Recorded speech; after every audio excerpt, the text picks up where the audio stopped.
All right, so today we're heading over to Papua New Guinea. Sounds exotic already. What's on the agenda? Well, we're diving into the world of this comedian, KabbageGang. Okay. What up YouTube, BonzEye here, back with another video, and today I've got another tech video for you guys, another one on AI, and I haven't done any of these in a while, but yeah, something has recently come up that I found particularly interesting. That's why I wanted to make a video on it. And actually I'm going to be going through two for you guys today. So mainly it's going to be about NoteBookLM, which was a new sort of AI thing that came out from Google, and I'll also be mentioning briefly a bit about Perplexity, which was also used to make this video. So as you guys can see from the start of this video, it's going to be sort of like, you know, I guess the highlight part of this video is me going through the AI podcast bit of it, which is basically those two people that you heard speaking there were completely artificially generated by this NoteBookLM by Google. So those weren't real people, those were just AI, and they just used a bunch of information that I fed into it to create that podcast. Now NoteBookLM can actually do a lot more than just create podcasts.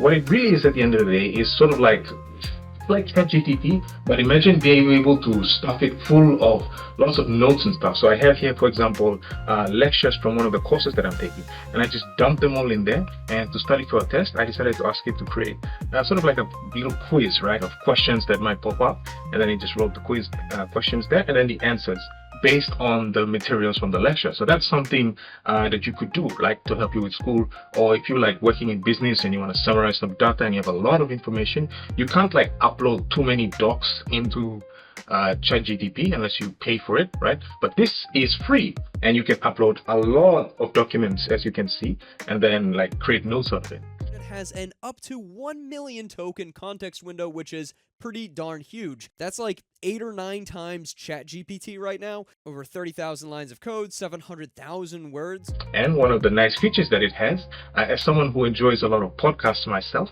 is that it allows you to also generate podcasts out of the notes.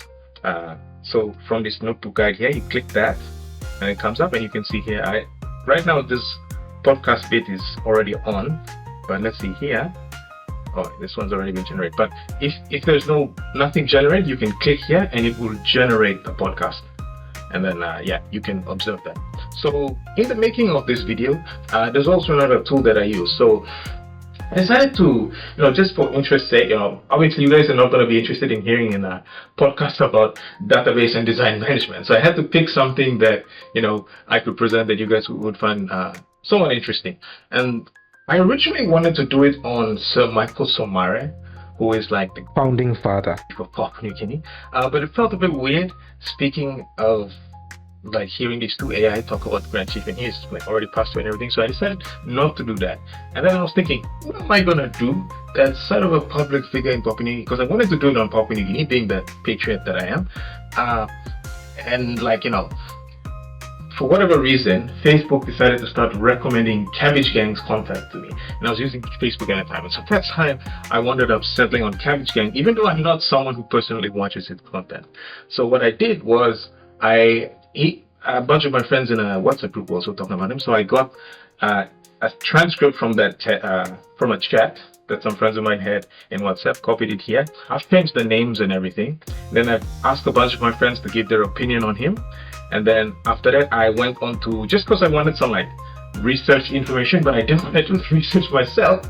Thankfully, I had Perplexity AI, or well, we all have. So you can find this, it's the Perplexity AI right there that's up in the, wait a minute. You can search for it on Google, come across it, and then what it is it's basically like ChatGPT, but as you can see here, it searches the internet actually, and like, you know, collects information on whatever question you ask. So I asked it like, who is KabbageGang? It searched, provided an answer, provides the sources, right? If you're going to use Perplexity, my advice to you, it can get things wrong, like, you know, even ChatGPT can. So what you should do, it's not often that it gets things wrong, by the way, but it can.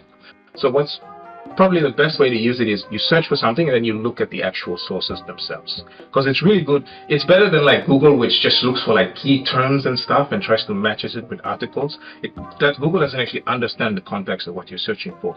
This too doesn't really, but it does at a better capacity, and then searches for that information and provides you with like specific nuanced answers. So I asked it for like some very specific questions, like who were other such internet comedians, like some very specific questions I asked him. I discuss Kabbage himself, where he's from, how he's raised, what is left, other than comedy, and then it'll like provide like very specific answers to very specific questions. So yeah, it's Perplexity is pretty good too, and that's what I used to do a bit of research, and then I pasted it all into a text document.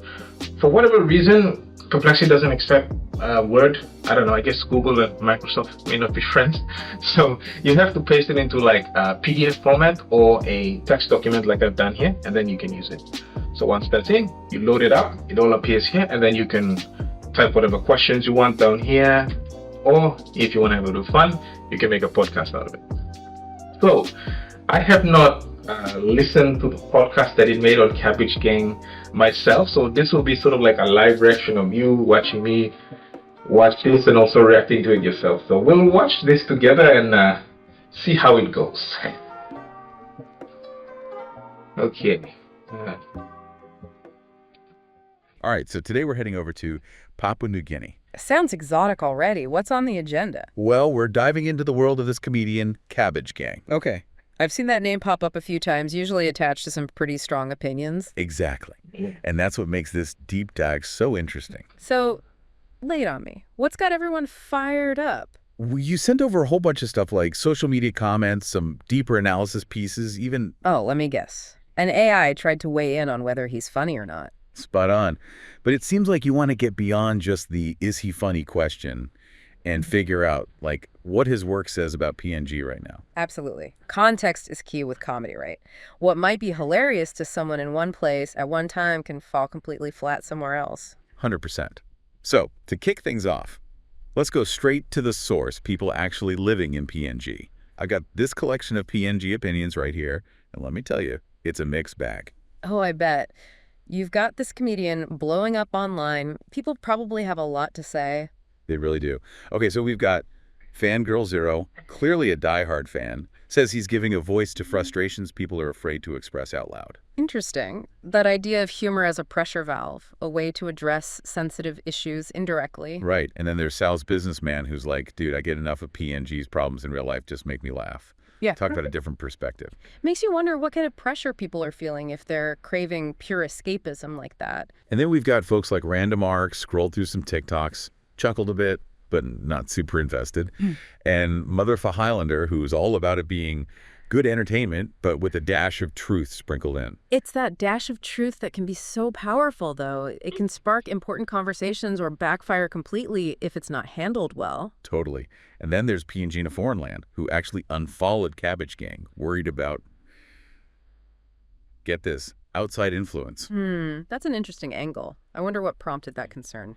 They specifically mentioned Pacific Beer, which I'm guessing is a sponsor. Ah, yeah, that age-old tension between staying true to your roots and the realities of, well, making a living. Exactly. And it's not just sponsors, right? We've got Formerly Fat, who's worried he's posting less, maybe gone a bit too influencer. That authenticity factor is huge. Especially online, once that perception shifts, it can be hard to win people back. For sure. And then on the completely opposite end of the spectrum, there's Disinfector of PNG. Oh boy, that username doesn't sound promising. Not at all. They're over it, find his stuff annoying, think he's trying too hard. They even said something about him being washed up. Can you believe that? Wow, strong words. It's amazing how the same material can evoke such different reactions, right? Totally. It's clear this isn't just about funny or not funny anymore. This is about a comedian who's somehow become this lightning rod for opinions about PNG itself. I'm hooked already. Let's unpack this, shall we? And this is where this A-Dog commentary you dug up gets super interesting, right? Like, they really seem to have followed KabbageGang's career and watched this whole thing unfold. Yeah, A-Dog is an interesting one. They get what KabbageGang is trying to do, using humor to make a point. For sure. Like, they were all about his early stuff, calling it satire, saying it was necessary even. I mean, satire can be super powerful. When it's done well, it forces you to look at things in a new light. Right. And what's cool is A-Dog actually says KabbageGang was doing it well, like early on. They called his style lighthearted, but still, pointing out real problems. It's a delicate balance, though, right? Keeping it light enough to draw people in, but sharp enough to actually make them think. Totally. And that's kind of where A-Dog's criticism comes in. Yeah. They're saying lately it's more like complaining, less creative, less of that bite he used to have. So maybe straying from satire and into, like, straight-up social media rant territory. That's the vibe I got. A-Dog even compares him to those Facebook famous types, which, ouch. Yeah, not exactly a compliment in the world of social commentary. It's that risk, isn't it? When you become the voice of something, but then maybe the message gets muddled along the way. Totally. But what I thought was interesting was, even though A-Dog is kind of calling him out, they're still, like, rooting for him. They ask for specific video examples, want to give a fair assessment. There's definitely respect there and acknowledgement that good satire is hard to pull off consistently. Right. And speaking of pulling things off, we got to talk about this WhatsApp conversation you pulled. It's about one specific video. And let me tell you, it's like a mini PNG exploding over their phones. Oh, this is the convo.txt file, right? I was wondering when we'd get to that gem. All right, so picture this. KabbageGang posts this video about Air New Guinea, their big airline. Now, this isn't your typical airplane food rant. He's going off about how they buy all their plane parts in US dollars. Okay, already I'm intrigued. Where's it going with this? Apparently, this was news to him, right? And it sets him off on this whole thing about how PNG companies always seem to default to the US dollar. It's like, is that a flex? Yeah. A sign of the times? He's riffing, you know? So he takes this mundane thing, buying airplane parts, and turns it into a commentary on what, PNG's economic dependence on the US dollar? Exactly. And the reactions in this chat are wild. And Taro's all, this is cringe, stick to the jokes, man. Clearly not a fan of the deeper cuts. You're always going to get those folks. Just make me laugh, don't make me think. For real.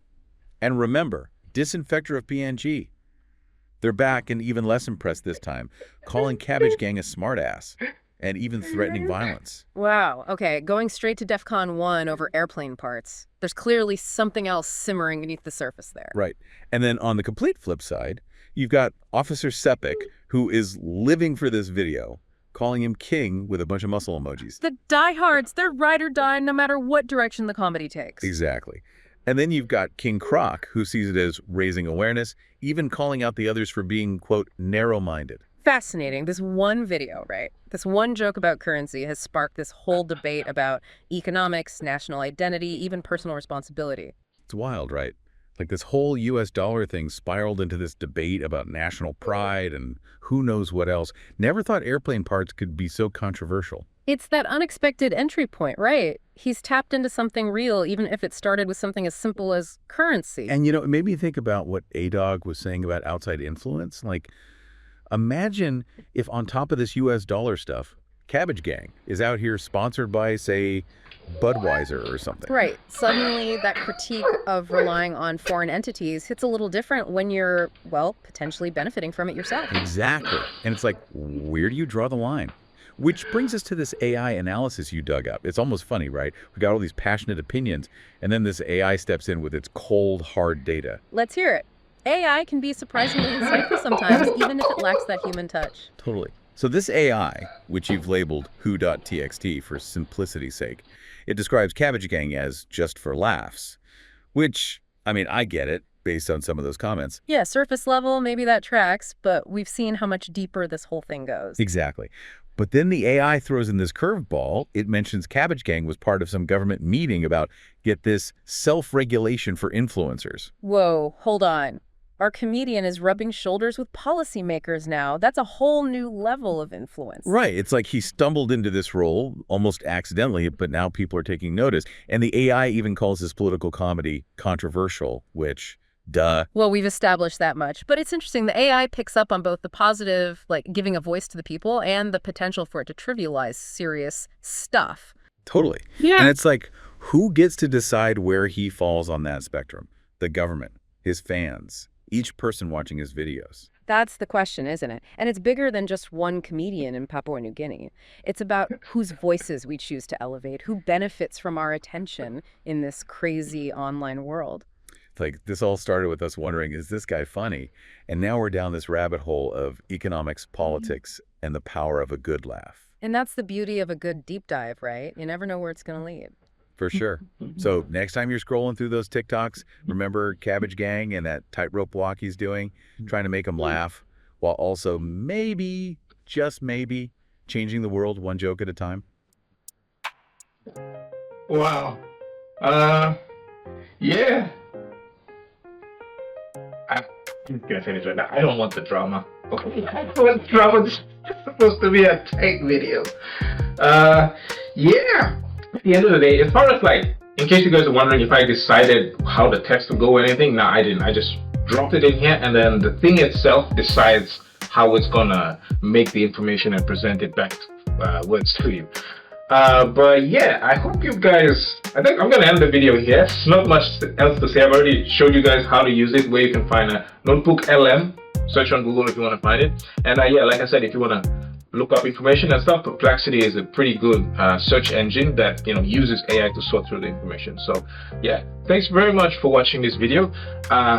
I hope you guys enjoyed it. I hope you guys learned something, which was the main purpose of this video. And that yeah, moving forward, if you can find some ways to incorporate this into your school or workflow, I'm sure it will help you guys out a bunch. So yeah, with that, this is BonzEye signing out. Catch you all later.